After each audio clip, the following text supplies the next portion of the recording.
E whārau miriona tāra ka tā piringia ki te ao mātauranga Māori, ko te kōhanga reo tēnā ka whakawhiwhia ki ngā hua nui, 200 miriona tāra.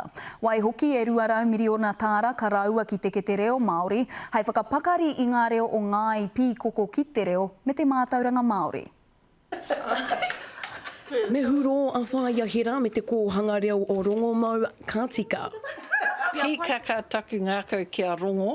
Hariko katoa ngā kohanga reo o te motu, ki ngā whānau katoa, kia whiwhi mātou te kaupapa o te kohanga reo. He neke atu i te whārau miriona tāra ka whakapaua ki te whakapiki ake i te mātauranga reo Māori. O tērā ka haurua tia mo te kōhanga reo me te reo Māori. Kia whakapaipai etahi o ngā kohanga reo, kia hoko rauami, kia ako ngā kaimahi ki te whakaako i ngā tamariki, kia whakahaere wānanga o ngā mea katoa.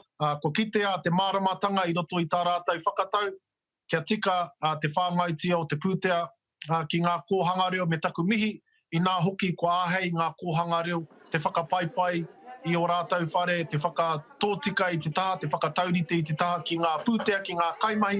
Kamutu, kua pai ai te whakarata mai i ngā mokopuna katoa o te motu ki tēnei taonga, nā o tāua kraua kuia, i hoe, i tō ngaki, i whakarewa mō tātou katoa. E kia ana te kōrero, tamaiti ako nei te kōhanga reo, tū ngā ki te hapori, tauana, te Rauhiringa Brown, te karere.